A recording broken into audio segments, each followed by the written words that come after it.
All right, this is Johnny Shanklin, and we're having a conversation with Miss Amy Lawler, who has agreed to talk with us this afternoon.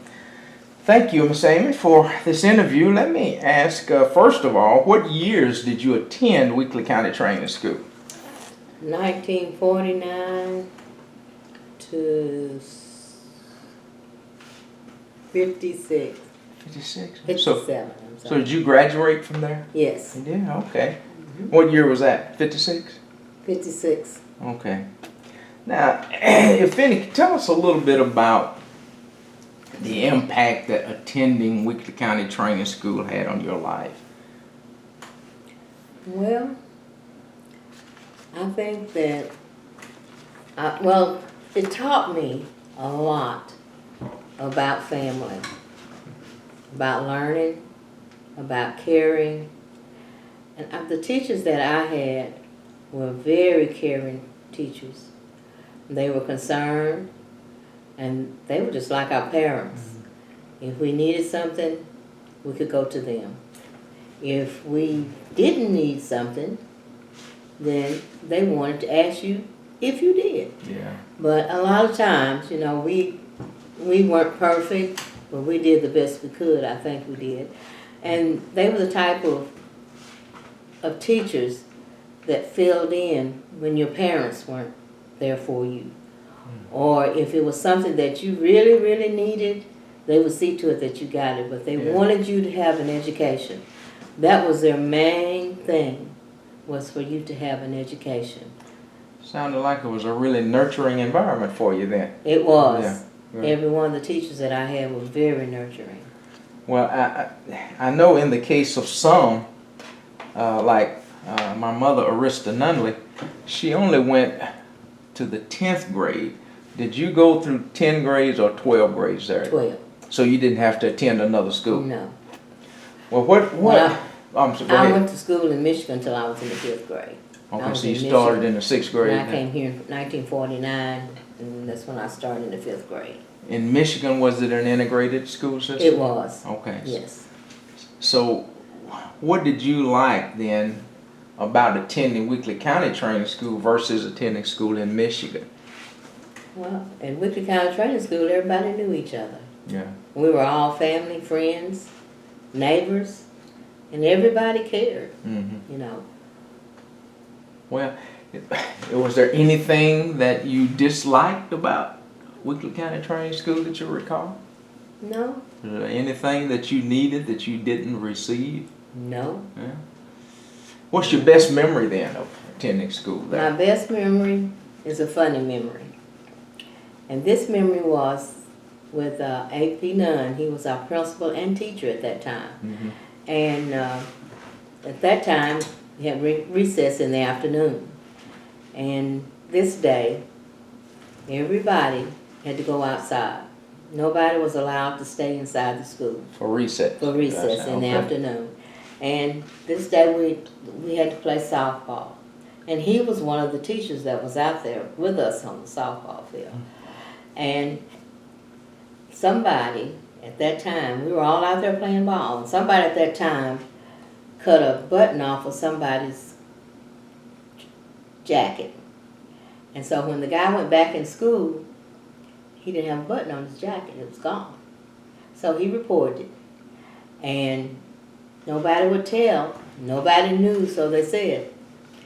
And when school was out, everybody walked by the principal and got popped in the hand with a paddle. Because the button was missing? Because the button was missing and nobody would tell who did it. Did anybody ever find out who did it? No, we didn't. But the jacket belonged to Floyd Jones. Yeah. Did you have a suspect in mind? None whatsoever. I don't have any idea who did it. Wow, that's something. And then another incident, I'll have to tell this one because this is when Mr. Connor was our teacher, our homeroom teacher in the 9th grade. And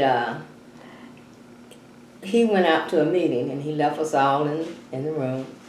And while he was there, while he was gone, one of the guys lit a match. And when he walked back in the room, the first thing he said was, "Who lit that match?" You could smell the sulfur, probably. And nobody would not tell. So we all sat there for a little while, and he said, well, I'm going to find out who did it. In fact, I know who did it. Oh.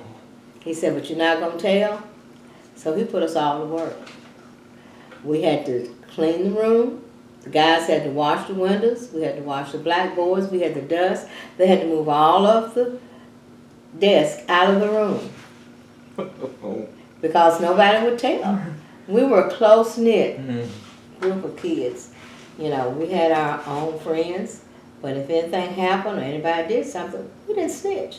One for all and all for one. That's right. Everybody suffered for the misdeeds of one. That's right. Wow. That's what happened. That is something. Yes, it was. Well, I have talked in this process about some other folk about the typical school year over there at Weekly County Training School, and specifically we're talking about the one that was on Lindell Street. And I found out that the school year was different there than, say, the school year I had here, from the fall all the way around to the spring. What was a typical school year, calendar year like for you? Did y'all take any breaks during the year to do other things? We took breaks. We had fall break, and for the guys to pick cotton, or anybody that wanted to go pick cotton, you took a break during that time. And you were out of school until that time was up, and then you came on back to school. But we did that even after we moved into the new school. We had to do that. I don't know how many years we did it, but about a couple of years, I guess. Yeah. Well, during your time at school there, you were living in Martin. You didn't bus in. No. Okay. So, what impact did attending school there have on your family?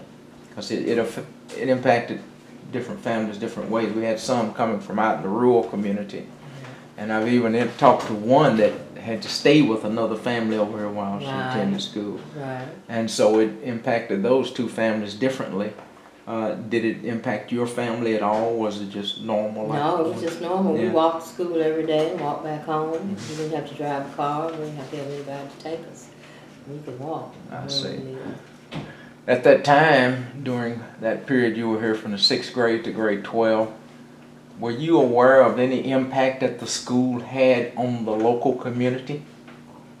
Was it an asset or? I think it was an asset. I mean, you know, everybody didn't take it that way. Yeah. But it was an asset. I see. Well, great. How did you get to and from school? Walk. How long a walk was that? I've heard, you know, the 5 miles uphill both ways type thing. Well, but honestly, how we could get far? to school. Well, from where I lived, we could get there in about 15 to 20 minutes if we just walked on to school. But, you know, we'd take our time, stop as we would go to school. We'd stop by and pick this one up and go a little further. And another one would join us, and then maybe 5 or 6 of us, you know, headed to school. Ended up being there at the same time. Well, this is interesting because you are the first example that I have personally had in these interviews of someone that attended school somewhere else prior to coming here, specifically attending an integrated school. So let me ask you this in reflection. What was it like to go to a segregated school after attending an integrated school for the first 5 years?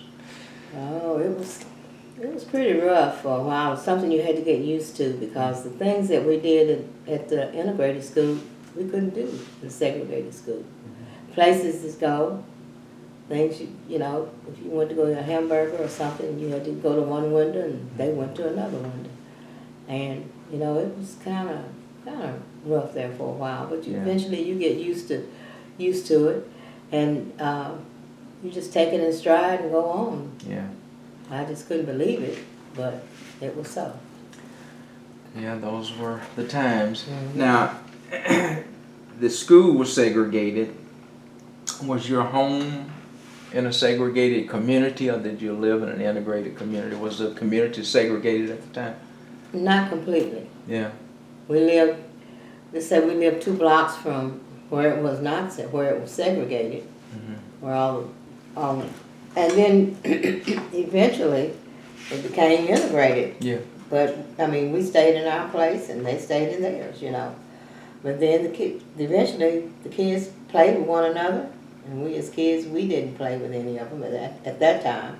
But eventually it got to the point where they would come around, you know, and talk to you, go to a movie and they'd talk to you, but you couldn't sit with them. Yeah. Well, they couldn't sit with us, even though they would sneak over and sit with us at the movies. But I was told by one interviewee that the theater here in Martin had a segregated area upstairs for black students and downstairs for white students, and even a separate door.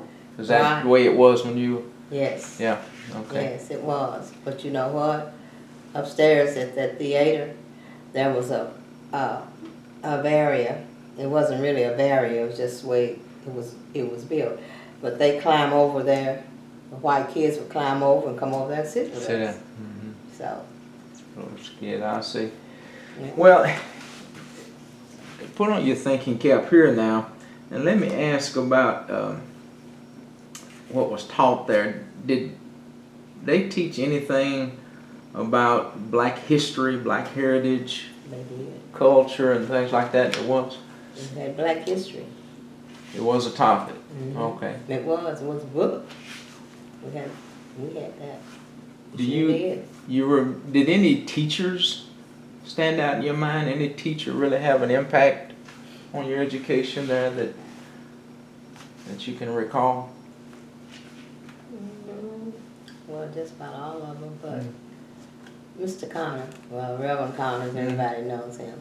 He was the one that had the most impact on me. Yeah, I've heard that name Yes, quite often. yes, he was. And then Anil Hayden, she was our home ec teacher, and she had an impact on me. Very, Right. very. Well, let's switch gears here and leave the classroom and go to the cafeteria. Do you remember anything, any difference about the food? It was good. Good. That's putting it gently compared to some of the comments I've heard about it. I didn't eat there all the time. Yeah. I usually walk home for lunch. Oh, really? Yeah. So you were able to do that? Oh yeah, a group of us walked home from lunch, and we come on back. But the times that we did eat, the things that they cooked that day was good. Yeah, that's Even great. especially the rolls. I heard about Charlie Moore's rolls and Yes. about Miss Dinwiddie, and I forget the other names that they Miss said. Polk, Miss Miss Polk Crockett. cooks there, yeah. Fanny Crockett. Yes. A fantastic meal you could get down here. Yes. Well, we, as you know, this project is going to be archived for history, but just, I guess, thinking about the impact that Wickley County Training School had on your life,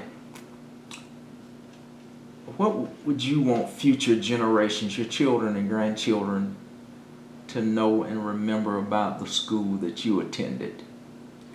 That it was a family-oriented school, and that the teachers did care, and they wanted you to learn, they wanted you to get an education and become somebody, not to just wither away or just wither your life away. They wanted you to succeed in life. They were strict. I mean, there was no getting over. If it was, you got punished. Yeah. So that's what I see. Well, certainly this has been a great interview. Thank you so much. In closing, is there anything any statements you'd like to make, or anything else about the school specifically, or your experience there that you would like to share with us? Well, my experience, I would think that I would like to share that the teachers were my concern, because I loved all of them. And I think they loved us. At least if they didn't, they put on a good show. But they were concerned. They weren't concerned where we would go at night, how long we'd stay, and if you were out too late, they ran you home. They told you had to go home, and then if they called and make sure you were there, and they would come and see about you. And that was the best thing that ever happened to us, I think, in Wickley County Training School, is the relationship that the teachers had with the children, in my group of children. Yeah. Because they were concerned. Great. And you got punished if you didn't do what you were supposed to do, that's for sure. Miss Hayes with her paddle. All right. Anything else? No, I think that's it. Well, we've had a wonderful talk with Miss Amy Lawler, and I thank you so much, Miss Lawler, You're for your welcome. time. You're Okay. welcome. Anytime.